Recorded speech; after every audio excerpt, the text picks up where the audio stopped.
Welcome, Rigathi Gachagua. We start with your relationship with former President Uhuru Kenyatta when you were working with him as his PA. Just how was it working for Uhuru Kenyatta? No, I worked for President Uhuru Kenyatta from the year 2001 to 2006.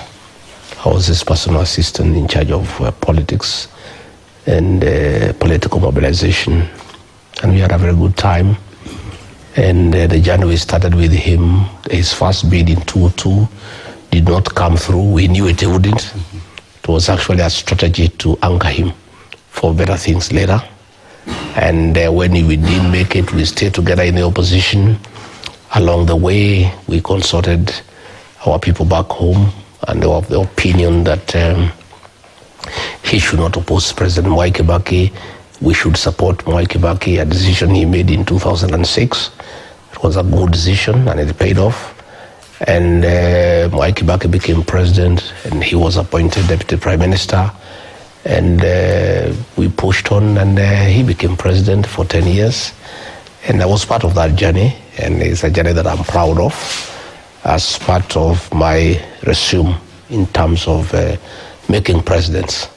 I'm very proud that I was involved in planning, strategizing on how Uhuru Kenyatta, from a private businessman, would become the president of Kenya within 10 years. And I'm very proud of my contribution and the role that I played in assisting Uhuru Kenyatta to be president of Kenya. And we worked very well. And he was a good boss to work for, self-driven, hardworking, listening, and we worked hard, and it paid off. Yeah, you speak highly of how you worked together with former President Uhuru Kenyatta, and a little bit later you got elected as Mathira Member of Parliament through Jubilee. And as that progressed, fast forward to 2022, you break ranks with former President Uhuru Kenyatta, and a lot is said during that campaign period. Just what happened for you to break ranks with Uhuru Kenyatta? Our arrangement with him was over. We had wanted him to be president for 10 years, and he was president for 10 years.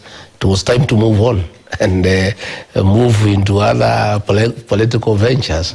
So there was really no issue, because when we joined hands in 2001, and we had an agreement that he wanted me to assist him to be president of Kenya. And I did, and he became president, and he was having his second and final term. So the contract was over, and he was proceeding on retirement. I had to move on and pursue my ambition elsewhere. And after that, we look at a position where now you've formed a government and you are the Deputy President of the Republic of Kenya. And during that period, a lot has happened. You formed a government. So here is a point where you break ranks with President William Ruto, and you walk out, and you had a lot to say with regard to what was said during the campaign period, and said that President William Ruto lied to you. How so? Well, he didn't just lie to me, he lied to all Kenyans.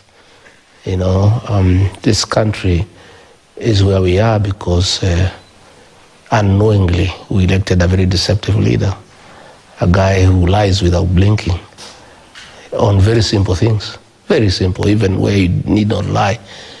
Like he can bring a machine to make 1 million chapatis a day, will bring cars without an engine.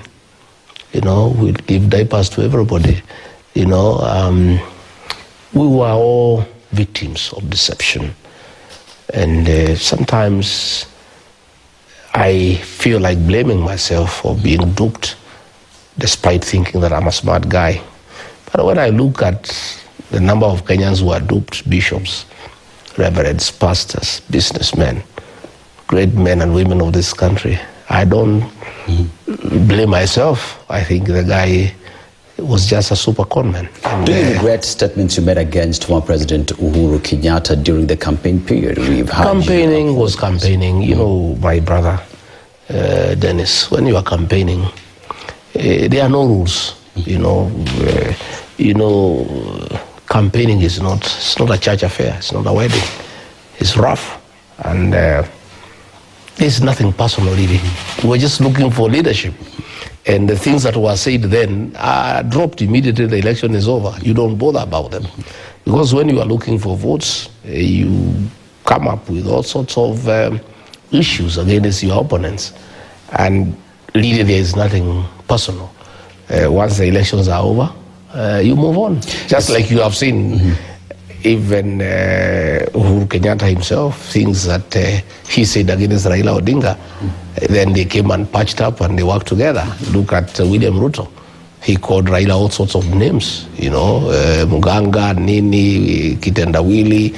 Today they are calling each other brothers. When people are campaigning and they use words here and there against each other, it's part of the game, and there is nothing really personal. Yeah.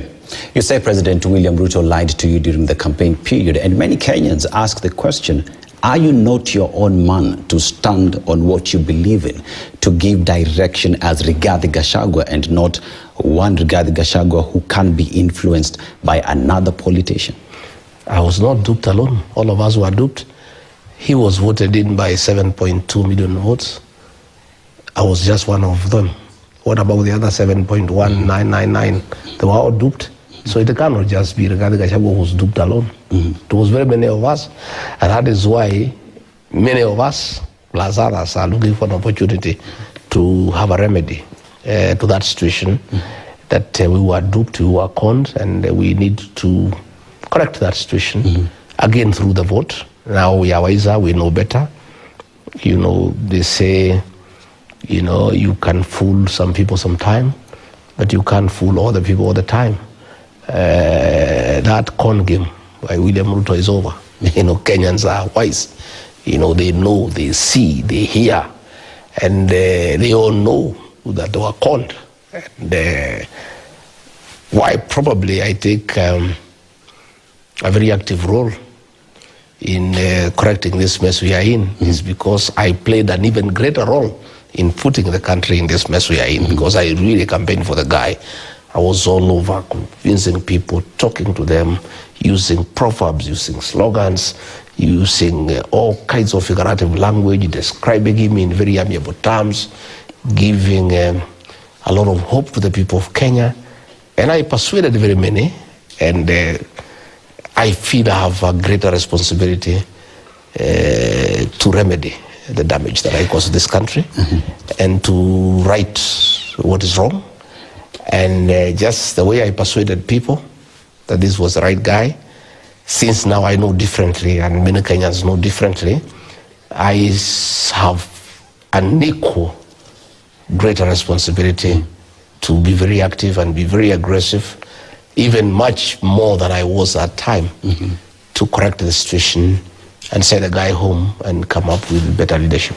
As you talk about sending the guy home, President William Ruto, through the phrases that you've coined, one term, and with that then comes the united opposition that is pushing towards this agenda. But one would ask the question, just how united is the opposition? When the united opposition was starting, we saw the likes of Jubilee being part of the bandwagon. Today, we're seeing breaks and cracks. Just how united is the united opposition? There are no cracks in the opposition. There may be a little differences among leaders in the way they look at things. But those leaders are not the opposition. The opposition to William Ruto are the people of Kenya. And they are united to a man. To a man. The one-term movement is real across the country, from the coast region, northern Kenya, Rift Valley, central Kenya, upper and lower eastern, Nyanza, western, here in Nairobi. The one-term movement is unstoppable, and the people of Kenya are united in purpose. We, the leaders, are just a reflection of the people, but we are not the people. We are not the opposition. The opposition are the people of Kenya. And what we are doing as leaders is just providing leadership, because when people want to go somewhere, they need somebody to lead the way. But the people know where they want to go. they know what they want to do, and they are united in purpose. And believe you me, if any leader moves from the one-term movement, that leader becomes obsolete. That's the end of his or her political career. I want to assure you. And I don't think any leader can make that mistake. Because what you do when you are a practical politician, like myself, I listen to the people. Even the years preceding to 2022, I listened to the people. I told President Uhuru Kenyatta. It was my great buddy. I said, Mr. President, listening to the people, this rider project they don't want. Please don't force them. They will disappoint you and they will embarrass you. And he shrugged it off. He didn't think it is true. He still believed he had instruments of state that he could persuade people to do things differently. I went back a second and a third time, and then I gave up, and then we differed. But I told him the truth, what people are saying. My brother, I am one Kenyan leader who never deviates from where the people are. I always align with the people, and that is why I've never lost an election. Anybody I've ever supported has won, because I take my time to listen to the people. I've listened to the people, and they have made a decision. I've heard William Ruto complaining that we are only talking about one term. Indeed, it's not about we should talk about one term throughout. It's the people who are forcing us. They don't want to listen to anything else. The other day I was in Nyandarua, in a place called Meharati. People have gone to meet before, and before that they asked me to talk about potatoes, the storage facilities, roads, water, schools. The last time I was there, I tried to talk about water, about schools, about potatoes. They are not interested. They say, tell us about one term. So I want to tell William Ruto, why we are unable to talk about anything else in public meetings is because the people don't want to discuss anything else. They want to discuss one term. They are impatient. They want this guy to go like yesterday because he's the cause of all their problems. People are struggling. SHA is not working. The education system has collapsed. Children are at home. Roads have not been repaired. There is no money in circulation. Bribery is taking place in State House when they can see. They feel stifled. They feel occupied, and they want to be free. So they are talking about one term. So when I came up with this one term slogan, many people ask me, where did you come with this slogan? I was just summarizing what the people are saying. You know, I listen to the people, and God has gifted me with figurative language as a student of literature. I listen to what people of Kenya are saying, and I needed to capture what the people of Kenya are saying and what they want in one word. Because, you know, in the figurative language, people don't want too many words in matters communication. People want to describe a difficult situation or a solution in one single word. So I thought about it, and listening to the people of Kenya across the country, the mood in the country, what the people want, then I came up with the slogan of one term. It has spread like bushfire. It is discussed everywhere, in bars, in churches, in matatus, in Uber, in salons, in barbershop.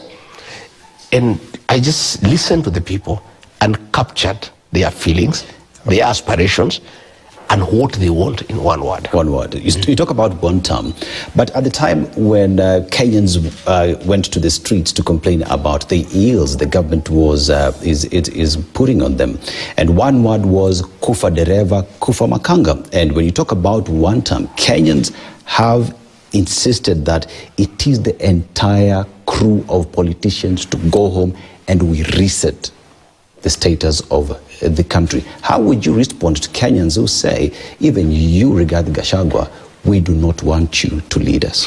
Well, I don't know which Kenyans those are, because when I go to meetings, thousands attend without any mobilization. I don't pay people to attend my meetings like William Ruto does. Today he was in church in Meru. The people who went to church were paid. You know, it has reached there. He cannot talk to people without paying them. I don't pay people. I address organic meetings across the country. And people, when I turn up wherever I go, they come in thousands. So I don't know which are these Kenyans that have a problem with Gachagua and they think he's part of the problem.